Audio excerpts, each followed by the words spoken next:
So what was that again? Okay. So I was listening to this podcast that I listened to. Which, It's a marriage podcast. yeah, Okay. nice. It's called Focus on the Family. I Anyway, love the focus on family you people. like Focus on the Family? Okay. I do.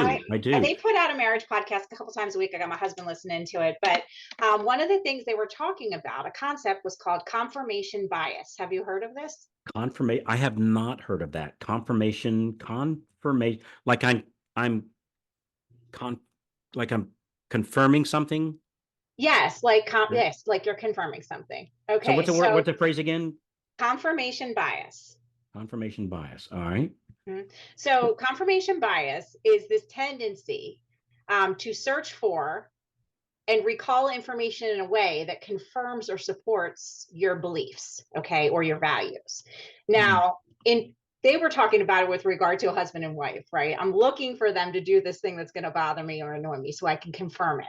Or I'm looking for Ah. them not to do something so that I can confirm what I'm thinking. So anyway, it was just kind of, we had a good chuckle over this and we were thinking about how, yeah, we actually do that sometimes. But I had a strategy call then later on that day, and I was talking to somebody, and we were specifically talking about the past client database and Okay. making calls. And she had not been calling her past client database, right? So we were having this discussion, and I said, "Well, what would prevent you from making these calls?" And she had a little bit of trepidation there. And then she tells me, "Well, I thought about doing it, and I mentioned the fact that I was going to do it to my sister, and my sister had this negative attitude about it, right? Her sister made some comment like, 'Well, we know why you're calling when you make those calls.'" And I said, "So that prevented you from calling the 675 people in your database?" Hmm. And it was confirmation bias, right? So she had this bias in her head that it was going to go negatively. And so she asked her sister to confirm that bias of making calls. Hmm. And it just got me to think about how do we do that. And I hear it all the time. And it doesn't just have to be our past client database. It can be making calls to realtors. And we hear that Hmm. one comment that confirms whatever bias we have or ever fear we have in our brain. And it negates us from doing it. That's very interesting. Like you look at um, you look at like say the past database. I think you said this person had what 670 something in their past Yeah, it was like database. 670. It was a good size. So we would expect somewhere between six and say eight or nine closings per month Yep. just from those people. Yes. And we all know that, Yep. right? But yet we I don't want to be a pest. I don't want to bother them. Yeah. We'll let that stuff enter our head Yes. and let's put some numbers to it. So let's go very conservative. Let's go less than average. Let's say five closings for that. So the rule of thumb is one per 100 per month or Right. more, right? Mhm. So let's even just say five. Let's say they make $3,000 per closing. Some more, some less. I just had to grab a number, so I'm grabbing that one. So that would be 15 grand for the month if I'm calling and marketing to my past database. Yes. And I'll turn off that spigot of I, I can't make a guarantee here on the podcast, of course, but Yeah. what I would see for myself as a guaranteed 15 grand, and yet I'm looking for a reason not to do it. There's my reason. I've There's been my one looking for a reason. reason. Yeah. Yeah. Yes. That's very interesting. Cause that's very interesting. And I could see that with people, in predicting people too. Cause like if I think if I think here, I'll give you an example. I'm trying to tie it in a little bit. So the lovely Mrs. White, what's the word? See, I think it's really cute, but like and gosh, now that I said that, this is going to sound weird, I was like, wait, where are we going with this? but like she bumps into things, Mhm. right? So she's a very high energy person, She is. Yeah. and so her brain is going 1,000 miles an hour, and her body is too. Like she's just zing, Yep. zing, zing, zing, a very high metabolism, right? And every now and then she'll bump into something, and I'm not laughing because she hits something, right? I'm not. That's not what I mean. You But find like it endearing. I find it cute because Yeah. like she'll bang into something and she'll go, "Oh, I'm so klutzy," and I go, "Honey, that's absolutely not the case. It's kind of cute when you do that." Yes. And I mean, and again, if she hits her head, and I don't want her to bleed or get a, you know what I'm saying? I don't know. Of course. I think Yeah. everybody knows where I'm coming from on this. So, Right. so, um, so if I was looking at for it to like, there she goes again. She, God knows, anything's got a corner in this house. I got to get out of here before she kills herself. Or, it's kind of cute the way she does that. Mhm. And so is that kind of on the same page? I mean, yeah, so instead of looking for a reason to do something, and when I originally heard this, it was more of a relationship thing, right? Like, Yeah. what are you looking for the negative things to happen? Because if Yeah. you're only looking for those negative things, you're going to find them, and then you're going to go up, there it is, right? And so Hmm. it's about shifting your thinking and looking at it, not looking for those negative things. But in this case, in our business sense, I was thinking it's instead of looking for a way to do something, we look for a reason not to confirm whatever fear, underlying bias we have in our head for why we shouldn't. And if you That's look to interesting. confirm it, you'll find that one thing. Yeah, that's interesting because was it I was on something yesterday. I can't remember exactly what it was. I do so many of these Zoom meetings, but somebody was saying something about here in my here where I live, which is the United States, right? Um, there's no inventory. Yeah. And then like it was literally less than 10 minutes later, this other lady, her name is Billy, right? I don't know if you spell it the same, but it's a lady. Her name is Billy, and Billy, I think and this again off the top of my head, she closed I think it was 14. It was something teen, so let's say 13, 14, something like that, for the month. She closed in that same area, Yep.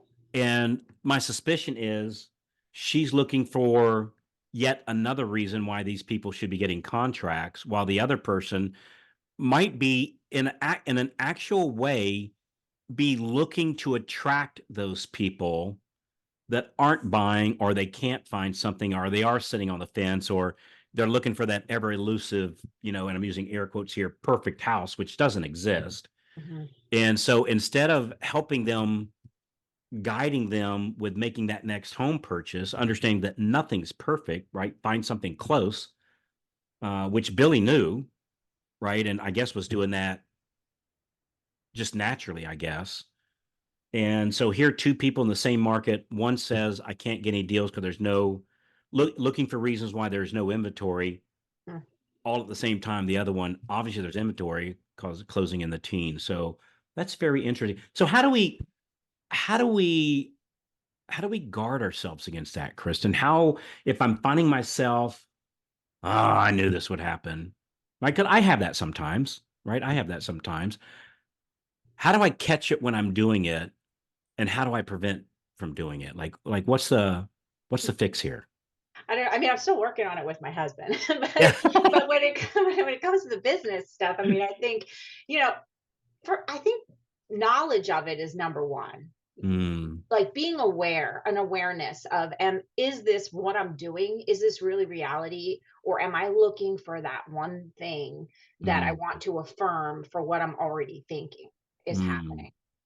So I think that's probably the first step, is just being So aware. I didn't know and there was and, a name for this, and now I'm and kind of seeing myself do it in a lot of different areas. this is a great topic. I love that. I didn't know such a thing existed. Mm, And now that you put a name to it, now I go, yeah, I can for sure see myself doing that. And by the way, I don't think it's any different in our business or with our mate or our friends or anybody. yeah. Um, And you talk a lot about being careful of using the words everybody, nobody, always, and that kind of goes along those same lines. Yeah, and what do you mean by that? So why is my pet peeve about using never, always, all of them, none of them? What do you mean by that? Well, because those are absolutes, right? Mm, So when you say that, it's very rarely the case. yeah. But we get that one thing happen, and then we say, well, there's So we no inventory. we can have 1 out of 20 report back, and we go, nobody can find, or we have four of our pre-approved and looking can't find anything. Nobody can find a place. Nobody can find a place, Well, the right? other 16, even if Yes. it was reversed, even if 16 couldn't and four can, Mhm. four times 3,000 is 12,000. Yes. So I have 12,000 reasons for that month that four did.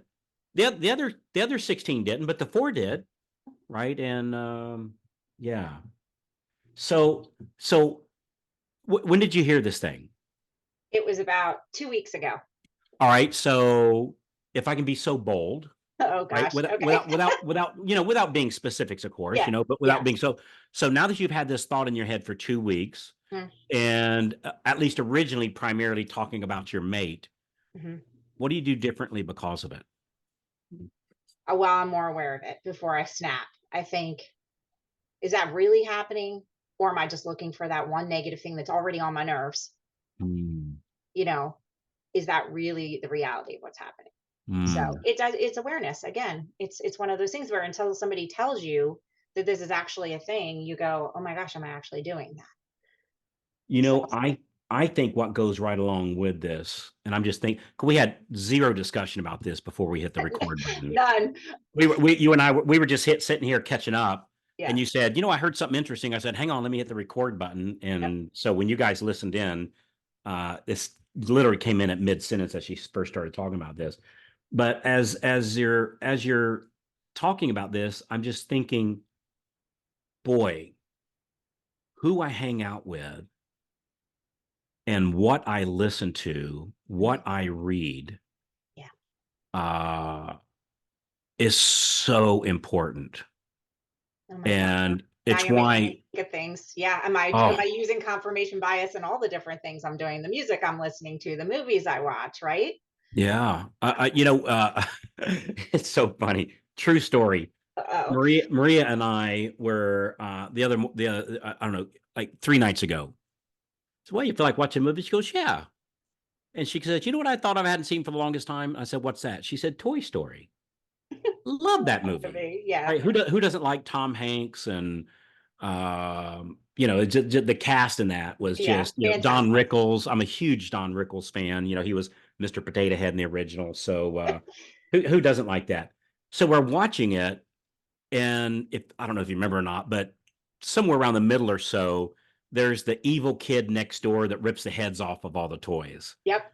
When we get to that part, Maria said, let's just fast forward. I don't even like to watch that. So here we're watching a cartoon about dolls having, their arms pulled off. And we're so pure on the fact of watching only positive things. I don't even want to watch, the coyote on Roadrunner get blew up. Like I just eliminate that stuff. And Yeah. anybody that's negative, Hmm. like get them out of my life. Yeah. So I like on my podcast, I listen to positive podcast. I listen to Frank's, I listen to Chris's. Don't tell him, but I listen to Steve's. His is phenomenal, right? I really like his, but don't tell him. Um, in my case, I listen to Joel Osteen, a very positive guy. So I just listen to positive people, even if I don't always agree with them, just positive people. And the TV shows I watch, like, I don't know, American Idol, and, these very positive experiences. And I stay away from the doom and gloom. If somebody's in my life that's doom and gloom, and, well, some people just seem like they have a dark cloud over them. And I I, agree. if I start hanging out with them, I remember interesting thing when I was a kid. I think I was just getting ready to turn. I think I was 9 years old, and we moved from the Green Swamp up to a little town, cute little town in North Carolina called Pleasant Garden. Well, in that part of North Carolina, they have a very strong Southern drawl, Hmm. and oddly enough, I don't think Florida has that same, even though it's the further south. It doesn't have that Southern drawl like Alabama, Mississippi, North Carolina, South Carolina, Tennessee, each one of them distinctive, but a very strong Southern drawl. And so I moved from Florida, moved up there, and I remember for a while there, I felt like I needed an interpreter, somewhere around like Georgia, halfway in between to help me out a little bit. And then we were up there for a couple of years. I came back down here to visit some of my old friends down here in Florida. And so now I'm like 11 years old, and they were commenting on how my speech had changed. that Mhm. I had taken on a bit Mhm. of this Southern drawl. Yeah. And I remember that was the first time in my life I realized, wow, like who I'm hanging out with without even knowing it, really, really, really matters. So not only will I mimic their speech patterns, but their thought patterns, their expectations, Oh, yeah. what they'll accept, what they won't. Um, very interesting stuff. Good stuff. Great topic. Thank you. So what's the moral of the story here? Moral of the story is look for a way to do something, not a way to affirm whatever fear you have about doing it, whatever bias you have, Mm, right? Don't look to mm. confirm your bias. Look for how do I do something versus a reason not to. How do I win? Look for reasons to win, not for reasons to lose. I love that. Good stuff, Kristen. Apparently in your marriage too. Yeah. Well, probably there first. Yes, right. Because let me tell you something, things can be great at work and things bad at home, and very Yeah. quickly it'll get bad at work. Oh, yes. And things can be bad at work and good at home, and somehow it seems to work itself out. Hmm. So That's right. that home thing, yeah, that's a big thing. Yeah, I think this is at the very least as important, likely more at home Yes. than it is at work because it'll overflow. So good stuff. Okay. Well, Miss Kristen Simpson, the queen of the Loan Officer Breakfast Club, thanks so much. I always enjoy hanging out with you. You're such a plethora of great information. That's my new word, by the I way. love that one. That's Plethora, much better than cohort. I love it. plethora of good information. So I appreciate you, my friend. Thanks, Carl. All right. Hey, gosh, we're supposed to have a call to action at the end of each podcast. What do we do here, Kristen? Dailysuccessplan.com. Go to dailysuccessplan.com, and if you're lucky, and you go on there and you say nice things, you might even have the chance to talk to the lovely Mrs. Kristen, because that's how you get a hold of her. That's right. dailysuccessplan.com. So thank you, Kristen. I appreciate you, my friend. You too, Carl.